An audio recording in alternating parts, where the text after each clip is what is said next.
Hi friends, welcome to education concept YouTube channel. Friends, మనకి ఆంధ్రప్రదేశ్కి సంబంధించినటువంటి ఏపీపీఎస్సీ అంటే ఆంధ్రప్రదేశ్ పబ్లిక్ సర్వీస్ కమిషన్ నుంచి ఫారెస్ట్ డిపార్ట్మెంట్కి సంబంధించిన అసిస్టెంట్ కాన్వర్జేటర్ అనే పోస్టులకి నోటిఫికేషన్ రావడం జరిగింది. సో ఈ వీడియోలో మీకు నేను ఈ జాబ్ నోటిఫికేషన్ సంబంధించిన ఏవైతే డీటెయిల్స్ ఉంటాయో అంటే నోటిఫికేషన్ రిలేటెడ్ అయినటువంటి education qualification details, eligibility details, ఇంకా రిమైనింగ్ డీటెయిల్స్ ఏవి ఉంటాయో అవన్నీ కూడా స్టెప్ బై స్టెప్ క్లియర్గా ఎక్స్ప్లెయిన్ అయితే చేయబోతున్నాను.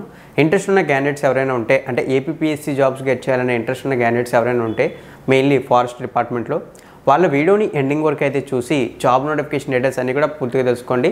అలాగే ఏమైనా డౌట్స్ ఉంటే వీడియో పూర్తిగా చూసిన తర్వాత మీ డౌట్ని కామెంట్ సెక్షన్లో కామెంట్ చేయండి. ఇక ఆలస్యం చేయకుండా జాబ్ నోటిఫికేషన్ మెయిన్ డీటెయిల్స్లోకి వెళ్ళిపోదాం.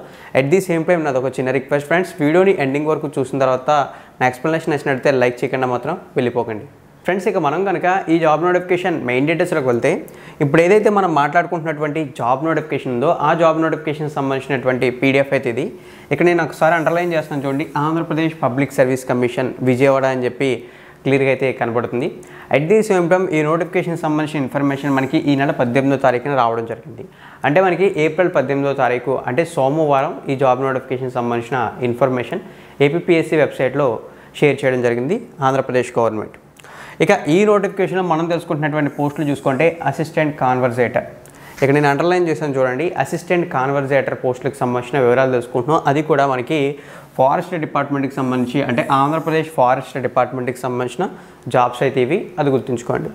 ఇక నెక్స్ట్ చూసుకున్నట్లయితే ఈ నోటిఫికేషన్లో ఎన్ని వేకెన్సీస్ ఉన్నాయి అనే వివరాలు మనకి ముందుగా మెన్షన్ చేశారు. ఆ వివరాలు ఒకసారి మనం చూస్తే ఈ నోటిఫికేషన్లో చూసుకుంటే టోటల్గా మనకి 9 వేకెన్సీస్ ఉన్నాయి. అంటే 9 పోస్టులు అయితే ఉన్నాయి ఈ నోటిఫికేషన్లో. అలాగే ఈ పోస్ట్కి సెలెక్ట్ అయిన క్యాండిడేట్స్కి చూసుకున్నట్లయితే మినిమం 40,270 రూపాయల నుంచి మ్యాక్సిమం 93,000 రూపాయల వరకు శాలరీ వస్తుందని చెప్పారు. ఇక్కడ మీకు నేను చూపిస్తాను చూడండి, అండర్లైన్ చేసి హైలైట్ చేశాను. మినిమం 40,270 రూపాయలు, ఇక మ్యాక్సిమం చూసుకుంటే 93,740 రూపాయల వరకు శాలరీ ఉంటుందని చెప్పి మెన్షన్ అయితే చేశారు. అది ఇక్కడ మనం క్లియర్గా అయితే చూడొచ్చు.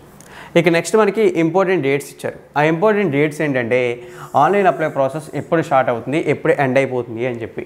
ఫ్రెండ్స్, ఇక్కడ మనకి మెన్షన్ చేసిన డేట్స్ ప్రకారం చూసుకుంటే ఆన్లైన్ అప్లై ప్రాసెస్ అనేది చూసుకుంటే ఈ నెల 20వ తారీఖు నుంచి అంటే మనకి ఏప్రిల్ 20వ తారీఖు వెస్టర్డే బుధవారం నుంచి ఆన్లైన్ అప్లై ప్రాసెస్ స్టార్ట్ అయిపోయింది. ఇక అప్లై చేయడానికి లాస్ట్ డేట్ చూసుకుంటే మనకి నెక్స్ట్ మంత్ 9వ తారీఖు అంటే నెక్స్ట్ మంత్ మే నెల కదా, మే 9వ తారీఖు వరకు అప్లై చేయడానికి లాస్ట్ డేట్గా మెన్షన్ అయితే చేశారు. అది గుర్తుంచుకోండి, ఇక్కడ మనకి క్లియర్గా అయితే కనబడుతున్నాయి.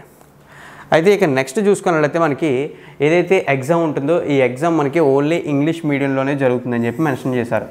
యాక్చువల్గా చాలాసార్లు ఎగ్జామ్ ఏ లాంగ్వేజ్లో జరుగుతుంది, ఎగ్జామ్ ఏ లాంగ్వేజ్లో జరుగుతుందని అడుగుతున్నారు కదా, తెలుగు ఉంటుందా లేదని చెప్పి. మనకి దరిద్రం ఏంటంటే తెలుగు స్టేట్లోనే ఒక జాబ్ రిక్రూట్మెంట్ ఎగ్జామ్ ఇంగ్లీష్లో జరుగుతుంది, అదైతే గుర్తుంచుకోండి. ఇక్కడ మీరు క్లియర్గా అయితే చూడొచ్చు. ఇక నెక్స్ట్ ఈ నోటిఫికేషన్ సంబంధించిన రిమైనింగ్ డీటెయిల్స్ అయితే తెలుసుకుందాం. ముందుగానే చెప్పాను కదా, ఈ నోటిఫికేషన్ మనం తెలుసుకుంటున్న post name assistant conservator in AP forest department, AP forest service. Total number of vacancies 9 vacancies అంటే 9 పోస్టులు అయితే ఉన్నట్లు ఇక్కడ చూడొచ్చు. ఈ పోస్టులకి both male and female candidates ఇద్దరు కూడా అప్లై అయితే చేసుకోవచ్చు, అది క్లియర్ అయితే గుర్తుంచుకోండి. ఇక నెక్స్ట్ మనం ఈ పోస్టులకు సంబంధించిన ఎడ్యుకేషన్ క్వాలిఫికేషన్స్ అనేవి చూద్దాం. ఫ్రెండ్స్, ఎడ్యుకేషన్ క్వాలిఫికేషన్స్ అనేవి మనకి క్లియర్గా మెన్షన్ చేశారు. ఇక్కడైతే చూసుకోవచ్చు ఫ్రెండ్స్, మనం చూసుకున్నట్లయితే ఎనీ డిగ్రీ క్వాలిఫికేషన్తో అప్లై అయితే చేసుకోవచ్చు. లేదా ఇక్కడ మనకి చూసుకోవచ్చు ఆల్మోస్ట్ ఆల్ మనకి డిగ్రీలో ఏవైతే బ్రాంచెస్ ఉంటాయో అందులో ప్రతి బ్రాంచ్ని కూడా ఇక్కడ ఇచ్చారు మనకి చూసుకోవచ్చు. Agriculture, botany, chemistry, computer applications, computer science, engineering, తర్వాత మనకి statics, mathematics, horticulture, physics, veterinary, geography, forestry, ఇలా ప్రతి బ్రాంచ్ని కూడా ఇవ్వడం జరిగింది. ఆల్మోస్ట్ ఆల్ మనం డిగ్రీ క్వాలిఫికేషన్స్తో ఈ జాబ్స్కి అప్లై అయితే చేసుకోవచ్చు. స్పెసిఫిక్గా ఈ డిగ్రీ ఉండాలి ఈ డిగ్రీ ఉండాలని కాదు, ఆల్మోస్ట్ ఇక్కడ మెన్షన్ చేసిన ఏ డిగ్రీతో అయినా సరే మనం అప్లై అయితే చేసుకోవచ్చు. ఇక నెక్స్ట్ చూసుకున్నట్లయితే ఈ పోస్టులకు సంబంధించి అంటే ఇవి ఫారెస్ట్ డిపార్ట్మెంట్కి సంబంధించిన జాబ్స్ కాబట్టి మేల్ క్యాండిడేట్స్కి ఫీమేల్ క్యాండిడేట్స్కి కొన్ని ఫిజికల్ స్టాండర్డ్స్ ఉండాలి అని చెప్పి మెన్షన్ చేశారు. ఒకసారి మనం చూసుకుంటే ఫస్ట్ ఆఫ్ ఆల్ మనం మేల్ క్యాండిడేట్స్కి అది చూద్దాం. ఇక్కడ నేను అండర్లైన్ చేస్తున్నాను. ఫస్ట్ ఆఫ్ ఆల్ హైలైట్ అయ్యి మేల్ క్యాండిడేట్స్ కనబడుతుంది కదా, ఇక్కడ చూసుకోవచ్చు ఎవరైతే మేల్ క్యాండిడేట్ ఉంటారో అంటే ఎవరైతే అప్లై చేసే పురుషుడైతే ఉంటారో వాళ్ళకి చూసుకున్నట్లయితే హైట్ అనేది 163 సెంటీమీటర్స్ అయితే ఉండాలని చెప్పారు. అంటే 163 సెంటీమీటర్స్ అయితే హైట్ ఉండాలి. ఇక చెస్ట్ చూసుకుంటే బ్రీతింగ్ తీసుకోకముందు 79 సెంటీమీటర్స్ ఉండాలి. బ్రీతింగ్ తీసుకున్న తర్వాత 5 సెంటీమీటర్స్ ఎక్స్పెండ్ అవ్వాలి. చెస్ట్ అంటే ఇక్కడ మనకి ఈ చెస్ట్ని ఇలా నార్మల్గా టేప్ పెట్టి మెజర్ చేస్తారు. ఆ టైంలో మేల్ క్యాండిడేట్స్ చెస్ట్ 79 సెంటీమీటర్స్ అంటే 79 సెంటీమీటర్స్ ఉండాలి. బ్రీతింగ్ తీసుకున్న తర్వాత ఒకసారి డీప్ బ్రీత్ తీసుకోమంటారు చెస్ట్ మీద ఇలా టేప్ పెట్టి. అప్పుడు డీప్ బ్రీత్ తీసుకున్న తర్వాత చెస్ట్ అనేది కాస్త ఎక్స్పెండ్ అవుతుంది కదా, ఆ ఎక్స్పెన్షన్ అనేది మినిమం అట్లీస్ట్ 5 సెంటీమీటర్స్ అయితే ఉండాలని చెప్పి మెన్షన్ అయితే చేశారు. ఈ మేల్ క్యాండిడేట్స్కి at the same time walking అనేది కూడా ఉంటుందని చెప్పారు. అది కూడా 4 అవర్స్లో 25 కిలోమీటర్స్ అంటే 25 కిలోమీటర్లు నడకైతే చేయాలి 4 అవర్స్ లోపు, అంటే 4 గంటల లోపు. ఇది మేల్ క్యాండిడేట్స్కి సంబంధించిన ఫిజికల్ మెజర్మెంట్స్ అండ్ ఫిజికల్ ఈవెంట్స్కి సంబంధించినటువంటి డీటెయిల్స్. ఇక నెక్స్ట్ మనం ఫీమేల్ క్యాండిడేట్స్కి చూద్దాం. ఫీమేల్ క్యాండిడేట్స్ కూడా ఆల్మోస్ట్ ఆల్ ఇంతే ఉంటాయి, బట్ కొన్ని రిలాక్సేషన్స్ అనేవి ఎక్కువగా ఉంటాయి. ఫస్ట్ ఆఫ్ ఆల్ మనం ఫీమేల్ క్యాండిడేట్స్కి సంబంధించిన హైట్ చూద్దాం. ఫీమేల్ క్యాండిడేట్స్కి సంబంధించిన హైట్ అనేది చూసుకున్నట్లయితే 150 సెంటీమీటర్స్ ఉండాలని చెప్పారు. అంటే 150 సెంటీమీటర్ల హైట్ అనేది ఫీమేల్ క్యాండిడేట్స్ ఉండాలి. ఇక చెస్ట్ చూసుకున్నట్లయితే బ్రీతింగ్ తీసుకోకముందు 74 సెంటీమీటర్స్, బ్రీతింగ్ తీసుకున్న తర్వాత 5 సెంటీమీటర్స్ ఎక్స్పాండ్ అయ్యి 79 సెంటీమీటర్స్ వరకు ఉండాలి. మినిమం కంపల్సరీగా 5 సెంటీమీటర్స్ ఎక్స్పాన్షన్ అయితే జరగాలని చెప్పి మెన్షన్ చేశారు. ఇక నెక్స్ట్ చూసుకుంటే ఎవరైతే ఫీమేల్ క్యాండిడేట్స్ ఉంటారో వాళ్ళకి కూడా వాకింగ్ అయితే ఉంటుంది. ఆ వాకింగ్ చూసుకుంటే మేల్ క్యాండిడేట్స్లో 25 కిలోమీటర్స్ అయితే కాదు, 16 కిలోమీటర్స్ వాకింగ్ అంటే 16 కిలోమీటర్ల వాకింగ్ని 4 అవర్స్ లోపు కంప్లీట్ అయితే చేయాల్సి ఉంటుంది. ఇవైతే మనకి ఫీమేల్ క్యాండిడేట్స్కి సంబంధించినటువంటి ఫిజికల్ మెజర్మెంట్స్, అలాగే ఫిజికల్ స్టాండర్డ్స్, ఫిజికల్ ఈవెంట్స్కి సంబంధించినటువంటి డీటెయిల్స్. ఇక మనం ఇవి కంప్లీట్ చేసాం కదా. ఇక నెక్స్ట్ తెలుసుకోవాల్సిన డీటెయిల్స్ ఏమన్నా ఉన్నాయి అంటే ఈ పోస్టుల్ని ఏ కేటగిరీకి ఎంతెంత పర్సెంట్ కేటాయించారు, అప్లికేషన్ ఫీజు ఏంటి, సెలక్షన్ ప్రాసెస్ ఎలా జరుగుతుంది, ఇటువంటి డీటెయిల్స్ అయితే తెలుసుకోవాలి. అయితే సిలబస్కి సంబంధించిన డీటెయిల్స్ అయితే ఈ వీడియోలో మీకు నేను ఎక్స్ప్లెయిన్ అయితే చేయను. సిలబస్కి సంబంధించిన డీటెయిల్స్ అనేది మీకు సపరేట్ వీడియోలో ఎక్స్ప్లెయిన్ అయితే చేస్తాను. ఇప్పుడు మనం ఈ పోస్టులకు సంబంధించిన ఏజ్ లిమిట్స్ అనేది ఒకసారి చెక్ చేద్దాం. ఫ్రెండ్స్, మనం ఏజ్ లిమిట్స్లోకి వెళ్ళినట్లయితే ఇక్కడ అండర్లైన్ చేస్తాం చూడండి, మనకి ఏజ్ లిమిట్స్ మెన్షన్ చేశారు. ఈ పోస్ట్కి అప్లై అయితే చేయాలనుకుంటే అంటే assistant conversation in AP forest department జాబ్స్కి అప్లై అయితే చేయాలనుకుంటే అప్లై చేసే క్యాండిడేట్కి మినిమం కంపల్సరీగా అంటే కనీస వయసు మనకి 18 సంవత్సరాలు అయితే ఉండాలని చెప్పి మెన్షన్ అయితే చేశారు.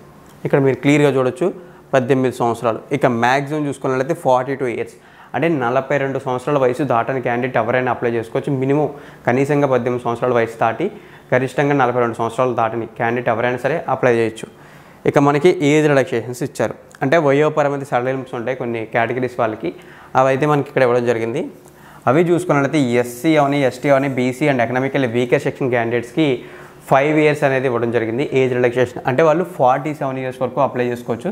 ఇక్కడ మీరు చూసుకోవచ్చు SC, ST and economical weaker section for 5 years అని చెప్పి మెన్షన్ చేశారు. అది చూడండి. రిమైనింగ్ మనకి ఎక్స్ సర్వీస్ మనకి వీటికి ఇచ్చారు, కానీ అవి మనం తెలుసుకోవాల్సిన పెద్దగా అవసరం అయితే లేదు కాబట్టి వాటిని స్కిప్ అయితే చేస్తున్నాను. ఇక హౌ టు అప్లై అని చెప్పి అప్లై ప్రాసెస్ అంతా కూడా మెన్షన్ చేశారు. ఫ్రెండ్స్, అప్లై ప్రాసెస్ కంప్లీట్లీ ఆన్లైన్లోనే జరుగుతుంది. మనకి ఏపీపీఎస్సికి సంబంధించి అంటే ఆంధ్రప్రదేశ్ పబ్లిక్ సర్వీస్ కమిషన్కి సంబంధించిన వెబ్సైట్ ఉంటుంది, ఆ వెబ్సైట్లోనే అప్లై ప్రాసెస్ జరుగుతుంది. అయితే మనకి అప్లై ప్రాసెస్ మనకి ఓటీపీఆర్ ద్వారా జరుగుతుంది కదా, 1 టైం ప్రొఫైల్ రిజిస్ట్రేషన్ ఉంటుంది. దాని ద్వారా లాగిన్ అయితే అయ్యి మనం డైరెక్ట్గా అక్కడ పేమెంట్ చేసి అప్లై చేసిన పోస్ట్కి సంబంధించిన డీటెయిల్స్ ఫిల్ చేస్తే అయిపోతుంది. మీరు ఇప్పటి వరకు ఫ్రెషర్స్ అయి ఉంటే ఏపీపీఎస్సికి ఓటీపీఆర్ రిజిస్ట్రేషన్ చేసి ఉండకపోతే ఓటీపీఆర్ రిజిస్ట్రేషన్ ఎలా చేయాలో మన ప్రీవియస్గా మన ఛానల్లో చాలా వీడియోస్ పోస్ట్ చేసాం. ఆ వీడియో లింక్స్ అనేవి వీడియో కింద డిస్క్రిప్షన్ ఇస్తాను, ఒకసారి చూసి ఓటీపీఆర్ రిజిస్ట్రేషన్ కూడా కంప్లీట్ చేయండి. ఇలా కంప్లీట్గా ఆన్లైన్లో మనం అప్లై అయితే చేయాలి. అయితే మనకి అప్లికేషన్ ఫీజుకి సంబంధించిన డీటెయిల్స్ ఒకసారి చెక్ చేద్దాం. అప్లికేషన్ ఫీజు చూసుకుంటే మనకి 250 రూపీస్ అలాగే 120 రూపీస్ అనేది ఉంది. ఈ 250 రూపీస్ ఏంటి, 120 రూపీస్ అంటే ఏంటి ఒకసారి చెప్తాను చూడండి. 250 రూపీస్ ఏదైతే ఉందో ఇది మనకి ప్రాసెసింగ్ ఫీజు. ఇక 120 రూపీస్ ఏదైతే ఉందో ఇది అప్లికేషన్ ఫీజు. టోటల్గా చూసుకుంటే ఒకవేళ మీరు జనరల్ కేటగిరీ అంటే అరౌండ్ మీరు చూసుకున్నట్లయితే 370 రూపీస్ వరకు ఆన్లైన్లో అప్లై చేసేటప్పుడు పే చేయాలి. బట్ ఒకవేళ మీరు కనుక SC, ST, BC, economical weaker section, ex servicemen category అయి ఉంటే మీరు only 250 rupees processing fee pay చేయాలి. ఎగ్జామినేషన్ ఫీజు లేదా అప్లికేషన్ ఫీజు ఏదైతే 120 రూపీస్ ఉందో అదైతే పే చేయాల్సిన అవసరం లేదు. ఇక్కడ మీకు క్లియర్గా అయితే కనపడుతుంది application fee and processing fee అని చెప్పి, ఇవి కూడా మీరైతే చూసుకోవచ్చు. ఇక నెక్స్ట్ మనకి సెలక్షన్ ప్రాసెస్ ఎలా ఉంటుంది అనే డౌట్ అయితే మీకు ఉంటుంది కదా. ఫ్రెండ్స్, సెలక్షన్ ప్రాసెస్ అయితే చాలా సింపుల్గానే ఉంటుంది. మనం యాక్చువల్గా ఐపీపీఎస్ అంటే బ్యాంకింగ్ సెక్టర్ ఎగ్జామ్స్లో ప్రిలిమినరీ, మెయిన్స్ ఇలా చూస్తూ ఉంటాం కదా. ఇక్కడ కూడా మనకి చూసుకుంటే ఫస్ట్ ఆఫ్ ఆల్ ఒక స్క్రీన్ టెస్ట్ ఉంటుంది. స్క్రీనింగ్ టెస్ట్ కంప్లీట్ అయిన తర్వాత మెయిన్ ఎగ్జామ్ ఉంటుంది. అది కంప్లీట్ అయిపోయిన తర్వాత ఏవైతే మనకి మెన్షన్ చేసినటువంటి physical standards, physical events, physical measurements ఉంటాయో వాటిని చెక్ చేస్తారు. ఎవరైతే అవి కూడా ఉండి మెరిట్ అయితే వచ్చి ఉంటారో వాళ్ళకి జాబ్ అయితే ఇవ్వడం జరుగుతుంది, షార్ట్ లిస్ట్ అయితే చేసి. అయితే సిలబస్కి సంబంధించిన డీటెయిల్స్ అనేవి కూడా మీకు నేను సపరేట్గా ఎక్స్ప్లెయిన్ అయితే చేస్తాను, ఈ వీడియోలో ఎక్స్ప్లెయిన్ అయితే చేయను, అదైతే గుర్తుంచుకోండి. ఫ్రెండ్స్ మనకి వేకెన్సీస్ అయితే తక్కువ ఉన్నాయి కానీ బట్ ఆంధ్రప్రదేశ్లో ఏపీపీఎస్సీ నుంచి ఫారెస్ట్ డిపార్ట్మెంట్ నుంచి రీసెంట్ టైమ్స్లో అంటే అరౌండ్ 2018 తర్వాత ఒక జాబ్ నోటిఫికేషన్ అయితే కాస్త బెటర్గా అయితే రావడం జరిగింది. ఇంట్రెస్ట్ ఉన్న క్యాండిడేట్స్ ఎవరైనా ఉన్నట్లయితే అప్లై అయితే చేయండి. అప్లై చేయడానికి సంబంధించిన లింక్ అయితే అంటే ఏపీపీఎస్సీకి సంబంధించిన అఫీషియల్ వెబ్సైట్ లింక్ అయితే ఈ వీడియో కింద డిస్క్రిప్షన్లో ఉంటుంది. ఒకవేళ నోటిఫికేషన్ సంబంధించిన డీటెయిల్స్ మేము కూడా రిఫర్ చేయాలి అని ఇంట్రెస్ట్ మీకు ఉంటే ఆ లింక్ కూడా వీడియో కింద డిస్క్రిప్షన్ ఉంటుంది, అక్కడ నుంచి మీరు రిఫర్ అయితే చేయొచ్చు. అలాగే ఓటీపీ రిజిస్ట్రేషన్కి సంబంధించిన డీటెయిల్స్ కూడా మీకు నేను షేర్ అయితే చేస్తాను. ఫ్రెండ్స్ మీకు చెప్పాను కదా టోటల్గా 9 వేకెన్సీస్ అంటే 9 పోస్టులని, వాటిని మనకి కమ్యూనిటీ వైజ్ డివైడ్ చేసిన వివరాలు అయితే ఇక్కడ ఇచ్చారు. ఇది మనకి చూసుకున్నట్లయితే అరౌండ్ నోటిఫికేషన్ 9th పేజ్లో ఉంది. ఒకవేళ ఇన్ కేస్ మీకు చెక్ చేయాలని ఇంట్రెస్ట్ ఉంటే నోటిఫికేషన్ పీడిఎఫ్ డౌన్లోడ్ చేసి చెక్ అయితే చేసుకోవచ్చు. ఫ్రెండ్స్ ఈ వీడియోకి అయితే ఇంతే ఫ్రెండ్స్. ఏపీపీఎస్సీ నుంచి జాబ్ నోటిఫికేషన్స్ రావట్లేదు అన్నారు, అలాగే రావట్లేదని బాధపడుతున్నారని చెప్పి ఒక జాబ్ నోటిఫికేషన్ ఇచ్చారు, అందులో అయితే పోస్ట్ లేవు. అయినా కానీ ఇంట్రెస్ట్ ఉన్న క్యాండిడేట్స్ ఎవరైనా ఉన్నట్లయితే అప్లై చేయడానికి అయితే ట్రై చేయండి. లింక్స్ అనేవి వీడియో కింద డిస్క్రిప్షన్లో ఉంటాయి. అలాగే మరిన్ని ఇటువంటి రెగ్యులర్ జాబ్ నోటిఫికేషన్ అప్డేట్స్ కోసం మన ఛానల్ని సబ్స్క్రైబ్ చేసి నోటిఫికేషన్స్ కోసం బెల్ ఐకాన్ని యాక్టివేట్ చేయండి. థ్యాంక్ యూ ఫ్రెండ్స్, వీడియోస్ని ఎండింగ్ వరకు వాచ్ చేసి మన ఛానల్ని సపోర్ట్ చేస్తున్నందుకు.